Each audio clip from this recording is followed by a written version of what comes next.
Hello friends, நான் உங்கள் கிஷோர். நீங்கள் பார்த்துட்டு இருக்கிறது கிஷோர் பிளேரும். மார்ச் ஃபர்ஸ்ட் வீக்குக்கான அனிமி நியூஸ் தான் இந்த வீடியோவில் நம்ம பார்க்க போகிறோம். வழக்கம் போல் நிறைய நியூஸ் இருக்குது இந்த வாரமும். ஒரு சில நியூஸ் தெரிஞ்சிருந்தாலும் கூட அதில் இன்டெப்த்தான விஷயங்களை தான் இந்த வீடியோவில் நம்ம பார்க்க போகிறோம். ஸோ ஸ்கிப் பண்ணாமல் பாருங்கள். அந்த வரிசையில் நம்ம முதல்ல பார்க்க போகிறது சோலோ லெவலிங்கை பற்றி தான். கடந்த சில வாரங்களாக சோலோ லெவலிங்கை பற்றி எந்த ஒரு வீடியோவும் போடலை. அதுக்காக அதோட ஹைப் குறைஞ்சிட்டு தான் நினைக்காதீங்க. வேற லெவலில் தான் போயிட்டு இருக்குது. மான்வாவை தொடர்ந்து அனிமி சீரிஸ் ரிலீஸ் ஆனது அதோட புகழை வேறொரு இடத்துக்கு கொண்டு போய் சேர்த்துருக்குன்னு சொல்லலாம். இதுக்கு ஒரு பெஸ்ட் எக்ஸாம்பிள் தான் அவங்க ரிலீஸ் பண்ண 7.5 எபிசோட். ஆக்சுவலா நேத்திக்கு எபிசோட் 9 ரிலீஸ் பண்ணியிருந்தாங்க. ஆனா அந்த விஷயத்தை விடையும் 2 வாரத்துக்கு முன்னாடி ரிலீஸ் ஆன 7.5 பத்தி தான் நிறைய பேர் பேசியிருந்தாங்க போன வாரம். இதுக்கான மெயின் காரணம் என்னன்னா, கிரன்ச்சி ரோல்லையே அதிகமா டிஸ்லைக் வாங்கின அனிமியா சோலோ லெவலிங்கோட 7.5 எபிசோடு தான் இருக்குது. அது தொடர்ந்து வந்து 8க்கும் சரி 9க்கும் சரி நல்ல ஒரு ரிவ்யூ தான் பெற்றிருக்குது. அப்போ ஏன் 7.5 மட்டும் இவ்வளோ டிஸ்லைக் வாங்கியிருக்குது? கிட்டத்தட்ட 33,000 லைக் வாங்கியிருந்துச்சுன்னா 75,000 டிஸ்லைக்கை வாங்கியிருக்குது. இதுக்கு மெயின் காரணம் என்னன்னா, இது ஒரு ரீகேப் எபிசோட். இதை பார்த்த எல்லாருக்குமே தெரிஞ்சிருக்கும். பயங்கரமாக டிசப்பாயிண்ட் ஆகிட்டாங்கன்னு சொல்லலாம். அந்த எபிசோட் ரிலீஸ் ஆன டைமில் எபிசோடு 8 ரிலீஸ் ஆகும்போது இதை மன்னிச்சு விட்டுருவாங்க அப்படின்னு சொல்லி தான் நிறைய பேர் நினச்சிருந்தாங்க. ஆனால் 8th எபிசோட் ரிலீஸ் ஆனாலும் கூட அதை அடிக்கிறத நிறுத்தவே இல்லை. போன வாரம் வர தொடர்ந்து அடிச்சுட்டே தான் இருந்தாங்க. ஈவன் பெரிய பெரிய செலிபிரிட்டிஸ் கூட இதை பற்றி பேச ஆரம்பிச்சிட்டாங்க. மிஸ்டர் பீஸ்ட் தெரியும்ல, அவர் கூட இந்த விஷயத்தை பற்றி பேச ஆரம்பிச்சாரு. 7.5 இப்படி ஒரு ரீகேப் யாருக்கு தேவை அப்படிங்கிறது மாதிரி பேச ஆரம்பிச்சாரு. பட் அதை தொடர்ந்து இப்போ ரிலீஸ் ஆன 9 கூட நல்ல ஒரு ரிவ்யூ தான் வாங்கியிருக்குது. ஸோ யாரெல்லாம் சோலோ லெவலிங்க பார்க்க ஸ்டார்ட் பண்ணலையோ கண்டிப்பா வாட்ச் பண்ணி பாருங்க. ஒரு குட் டிஃப்ரெண்டான அனிமியை பார்த்த ஃபீல் உங்களுக்கு கிடைக்கும். அடுத்து பார்க்க போறது வின் பிரேக்கர் அப்படிங்கிற அனிமியை பத்தின நியூஸ் தான். ஆக்சுவலா இது ஒரு new anime series. April 4th தான் இதை ரிலீஸ் பண்ண போறதா சொல்லியிருக்காங்க. இதுக்கான ஒரு ட்ரைலரையும் இப்போ ரிலீஸ் பண்ணியிருக்காங்க. இந்த அனிமியோட பிளாட் என்னன்னு சொல்லப்படுதுன்னா, ஹர்குகா சகுரா அப்படிங்கிற ஒரு பையன் ஹை ஸ்கூல் படிக்கிறான். அந்த ஸ்கூல்லையே நிறைய கேங் மெம்பர்ஸ்லாம் தனித்தனியாக இருக்கிறாங்க. ஒவ்வொருத்தரும் அவங்களுக்குன்னு ஒரு கேங் சேர்த்துக்கிட்டு சண்டை போட்டுட்டு அலைஞ்சிட்டு இருக்காங்க. பட் நம்ம ஹீரோவுக்கு தனியால இருந்து எல்லாரையும் போட்டு புரட்டி எடுக்கணும் அப்படிங்கிறது தான் ஆசையாக இருக்குது.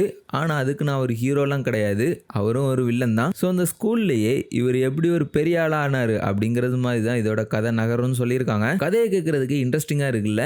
இதோட அனிமேஷனும் ரொம்பவே சூப்பராக பண்ணியிருந்தாங்க. Day 1ல இருந்தே வாட்ச் பண்ணலாம்னு சொல்லிட்டு நினச்சிருக்கிறேன். April 4th இதை ப்ரீமியர் பண்ண போறதா சொல்லியிருக்காங்க. அடுத்து பார்க்க போறது அனிமி கிடையாது, பட் நம்ம எல்லாருக்கும் பிடிச்ச சீரிஸான அவதார் த லாஸ்ட் ஏர்பெண்டர் அந்த சீரிஸை பத்தின ஒரு நியூஸ் தான். இதோட first season live action series நெட்ஃப்ளிக்ஸில் ரீசெண்டாக ரிலீஸ் ஆச்சு. மிக்சடான ரிவ்யூஸ் தான் வாங்கியிருக்குது. ஓகோன்னு சொல்லி பேசப்படலைனாலும் இதோட குவாலிட்டியும் சரி, ப்ரீவியஸாக ரிலீஸ் ஆன மூவியும் சரி தூக்கி சாப்பிட்றது மாதிரி தான் அமைஞ்சிருந்தது. அதனாலேயே ஓரளவுக்கான வியூவர்ஸுக்கு சாட்டிஸ்ஃபையாக தான் இருந்துச்சு. இதை தொடர்ந்து இதுக்கான சீசன் 2 அண்ட் சீசன் 3 ரெண்டையுமே நெட்ஃப்ளிக்ஸில் பிளான் பண்ணிட்டதா தான் சொல்கிறாங்க. இதுக்கு மெயின் ரீசன் இதோட ஃபர்ஸ்ட் சீசன் ஓரளவுக்கான வெற்றி பெற்றிருக்கிறதா அவங்க நம்புகிறாங்க. செகண்ட் அண்ட் தேர்டில் இன்னும் கொஞ்சம் குவாலிட்டியாக கொடுப்பாங்க அப்படின்னு சொல்லிட்டு நிறைய பேர் எதிர்பார்க்குறாங்க.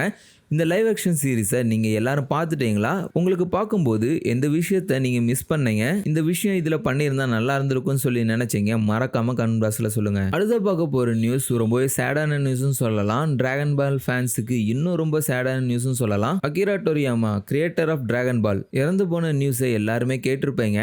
இன்டர்நேஷ்னல் டெலிவிஷனில் தொடங்கி சாதாரண சின்ன இன்ஸ்டா பேஜ் வர நிறைய பேர் இந்த விஷயத்த ஷேர் பண்ணியிருப்பாங்க. இதுக்கு மெயின் ரீசன் இவர் கிரியேட் பண்ண இந்த அனிமையை பார்த்தவங்க தான். இந்தியா மட்டும் இல்லை, ஆல் ஓவர் வேர்ல்டுலையும் இவருக்கு அவ்வளோ பெரிய ஃபேன்ஸ் இருக்கிறாங்க. இவரோட 68வது வயதில் இப்போ இறந்துருக்காரு. இவர் மூளையில் ஏற்பட்ட பிரச்சனைனால தான் இறந்துருக்கிறதா சொல்லியிருக்காங்க.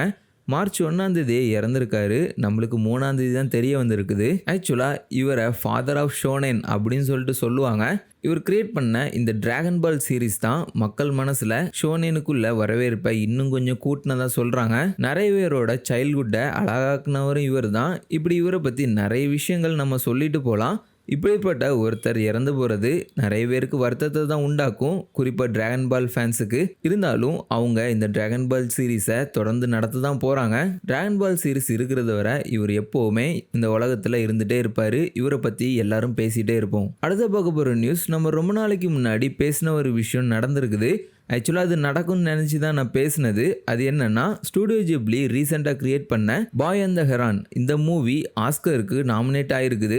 அந்த விஷயத்த மூவியோட டைரக்டரான ஹயோயோ மிசிசாகியே சொல்லியிருக்காரு. மார்ச் இதுக்கான அவார்டை ரிலீஸ் பண்ண போகிறதா சொல்லியிருக்காங்க. எனக்கு தெரிஞ்சு ஸ்பைடர்மேன் அக்ராஸ் த ஸ்பைடர்வர்ஸ் அப்படி இல்லைன்னா பாய் அண்ட் த ஹெரான் இந்த 2 மூவியில் ஏதாவது ஒரு மூவி தான் ஆஸ்கர் வின் பண்ண போகுது. சப்போஸ் ஸ்பைடர்மேன் மூவி இல்லைன்னா கண்டிப்பாக இதான் வின் பண்ணணும்னு சொல்லிட்டு இப்போவே சொல்லிடலாம். ஆனால் நமக்கு ஒரு சைடு ஸ்பைடர்மேன் மூவியும் வின் பண்ணணும்னு சொல்லிட்டு ஆசை, இந்த மூவியும் வின் பண்ணணும்னு சொல்லிட்டு தான் ஆசை. பார்ப்போம் எந்த மூவி வின் பண்ணுதுன்னு. அண்ட் இந்த மூவி ஆஸ்காரை வின் பண்ண போது, பட் பிவிஆர் என்ன பண்ணிட்டு இருக்காங்க, இந்த மூவி ஏன் ரிலீஸ் பண்ண மாட்டாங்க அப்படின்னு சொல்லிட்டு நிறைய ஃபேன்ஸ் கொந்தளிச்சுட்டு தான் இருக்காங்க. பிவிஆரையும் டேக் பண்ணிட்டு இருக்காங்க. எந்த கமெண்ட் வந்தாலும் இந்தியாவில் ரிலீஸ் பண்ணால் கண்டிப்பாக நல்ல ஒரு ஹிட் ஆகும்னு சொல்லிட்டு நினைக்கிறேன். ஆக்சுவலாக பார்த்தீங்கன்னா guys, boy and the heron movie வந்து ஆஸ்கார் வின் பண்ணிடுச்சு. இந்த நியூஸை ரிலீஸ் பண்ணலாம் அப்படின்னு சொல்லி நினைக்கும் போது தான் வின் பண்ணிச்சு. அதனால தான் உடனுக்குடனே மறுபடியும் ரெக்கார்ட் பண்ணி இந்த நியூஸை ஆட் பண்ணியிருக்கிறேன். ஸோ எல்லாருக்கும் சந்தோஷமான நியூஸ் தான். நினச்சது மாதிரியே வின் பண்ணிடுச்சு. இருந்தாலும் ஸ்பைடர்மேன் பண்ணியிருக்கலாம் சொல்லிட்டு தான் தோணுது. ஸோ இது தொடர்ந்து பிவிஆர்லையும் ரிலீஸ் பண்ணுறதுக்கு நிறைய வாய்ப்பு இருக்குது. அடுத்த பக்கம் போகிற நியூஸ், மங்காவை தழுவி எடுக்கப்படுற ஒரு ட்ராமாவை பற்றினது தான். இந்த மங்காவோட நேம் பேரசைட். இந்த மங்காவை தழுவி ஒரு ட்ராமாவை நெட்ஃப்ளிக்ஸ் ஏப்ரல் 5ஆம் தேதி ரிலீஸ் பண்ண போகிறதா சொல்லியிருக்காங்க. அதுக்கு அவங்க பேரசைட் த கிரே அப்படிங்கிற நேமை வச்சுருக்காங்க. ட்ரெயின் டு பூசான்னு சொல்லிட்டு ஒரு ஃபேமஸான மூவியை நீங்கள் கேள்விப்பட்டிருப்பீங்க, நிறைய பேர் பார்த்துருப்பீங்க. அந்த மூவியை டைரக்ட் பண்ணவர் தான் இந்த ட்ராமாவையும் டைரக்ட் பண்ணியிருக்காரு. அதனாலேயே கூட கூடுதல் ஹைப் இதுக்கு இருக்குது. அது மட்டும் இல்லாமல் அந்த மங்காவும் நல்லாவே ஹிட்டான மங்கா அப்படின்னு சொல்லிட்டு பேசப்படுது. ஸோ உங்களில் யாராவது அந்த மங்காவை வாசிச்சிருந்தீங்கன்னா உங்களோட தாட்ஸை கீழே கமெண்ட்டில் சொல்லுங்கள். அண்ட் அடுத்து பார்க்க போகிறது இந்த வாரத்துக்கான ஒரு ஸ்பெஷல் நியூஸ்ன்னு சொல்லலாம். இந்த நியூஸுக்காகவே மார்ச் 9க்கு அப்புறம் இந்த வீடியோ கிரியேட் பண்ணணும்னு சொல்லிட்டு நினச்சேன். அதுதான் டீமன் ஸ்லேயரோட அடுத்த சீசன் அப்டேட் தான். நம்ம போன வாரம் பேசினது மாதிரியே ரிலீஸ் டேட்டையே ரிலீஸ் பண்ணிட்டாங்க. டீமன் ஸ்லேயர் ஹாசிரா ட்ரைனிங் ஆர்க்கோட ப்ரீமியர் மே 12ஆம் தேதி ரிலீஸ் பண்ண போறதா சொல்லிட்டாங்க கிரன்ச்சிரோல்ல. இதுக்கான ஒரு ட்ரைலரையும் ரிலீஸ் பண்ணியிருக்காங்க. இந்த ட்ரைலர் ஹாசிரா ட்ரைனிங் மூவில லாஸ்டா வந்த என் கிரெடிட் சீன் தான். இந்த விஷயத்தை பத்தி நான் ஆல்ரெடி போன வீடியோல சொல்லியிருந்தேன். அந்த என் கிரெடிட்ஸை பார்க்கும்போது தான் அடுத்த எபிசோட் எப்பண்டா பார்ப்போம், எப்பண்டா வரும் அப்படிங்கிற தாட்ஸ் எனக்குள்ள வந்துச்சு. அதுக்காக தான் அவங்க வச்சிருப்பாங்கன்னு நினைக்கிறேன். அதனால தான் அந்த கிளிப்பே ட்ரெய்லரில் யூஸ் பண்ணிட்டாங்க. வேற லெவலில் வெறியா இருக்குன்னு சொல்லலாம். டான்ஜிரோவோட அந்த ஃபிட்னஸை பார்க்கறதுக்கு பயபுல கைகாலெலாம் பெருசாக்கி தலையை மட்டும் இன்னும் சின்னதாகவே வச்சிருக்கிறான். ஸோ பொறுத்திருந்து பார்ப்போம் இந்த சீசனை எப்படி கிரியேட் பண்ணியிருக்காங்கன்னு. அண்ட் ஃபைனலாக பார்க்க போகிறது நிறைய பேருக்கு தெரிஞ்ச நியூஸ் தான். பட் இந்த வாரம் தான் இந்த நியூஸ் ரிலீஸ் ஆயிருக்குது. ஸோ சொல்லாமல் விட்டால் பெரிய தப்பாகி போகும். அதான் நருட்டோ ஷிப்டானோட Tamil and other language release date March 18ஆம் தேதி ரிலீஸ் பண்ணியிருக்காங்க. என்ன ப்ரோ மார்ச் 18ஆம் தேதி ரிலீஸ் பண்ணியிருக்காங்க, எனக்கு இன்னும் எக்ஸாமே தொடங்கலன்னு ஒரு சில பேர் கேட்க, ஒரு சில பேர் அப்பாடா எனக்கு பப்ளிக் முடிஞ்சிடும் அப்படின்னு சொல்லிட்டு சந்தோஷப்பட்டுட்டு இருக்காங்க. யாரென்னா கணக்கில் எடுக்கிறதுனே தெரியல. ஆக்சுவலாக பார்த்தீங்கன்னா ஒரு சைடில் நருட்டோ ஃபேன்ஸ் எல்லாருக்கும் சந்தோஷமாக இருந்தாலும், என்னடா இன்னும் சீசன் 5 பற்றி ஒரு நியூஸுமே சொல்ல மாட்டாங்க அப்படின்னு சொல்லிட்டு மை ஹீரோ அகாடமியோட ஃபேன்ஸ் ரொம்பவே வருத்தத்தில் இருக்கிறாங்க. உங்களுக்கு தான் கைஸ், கண்டிப்பாக மை ஹீரோ அகாடமியாவை இந்த சம்மர்ஸில் ரிலீஸ் பண்ணிடுவாங்க. பட் கொஞ்சம் லேட் ஆகிறதுக்கு வாய்ப்புகள் நிறையவே இருக்குதுன்னு சொல்கிறாங்க. நான் கேட்டவரை அப்படி தான் சொல்லியிருக்கிறாங்க. நிறைய பேர் என்கிட்ட கேட்குற விஷயம் அதுதான், எப்போ ப்ரோ மை ஹீரோ அகாடமியாக ரிலீஸ் ஆகும் அப்படிங்கிறது மாதிரி. ஸோ முதல்ல நருட்டோ பாருங்கள், அதுக்கப்புறம் மை ஹீரோ அகாடமியை பற்றி பேசலாம்னு சொல்லிட்டு தான் இப்போ சொல்ல தோணுது. அண்ட் எப்படி நருட்டோ சீரிஸை லெஜிட்டாக டிவியை தவிரவும் வேறு சில பிளாட்ஃபார்மில் வாட்ச் பண்ணலாம் அப்படிங்கிறதுக்காக தனி ஒரு வீடியோவை மேக் பண்ணியிருக்கிறேன். நீங்கள் இதை பார்க்கலன்னா ஐகார்டில் வீடியோ கொடுக்குறேன். எண்ட் ஆஃப் த வீடியோலையும் அந்த வீடியோ வரும். ஸோ கிளிக் பண்ணி செக் அவுட் பண்ணி பாருங்கள். நான் உங்களை இதை மாதிரி வேறொரு அடிப்பொலி வீடியோவில் மீட் பண்ணுறேன். பீஸ்.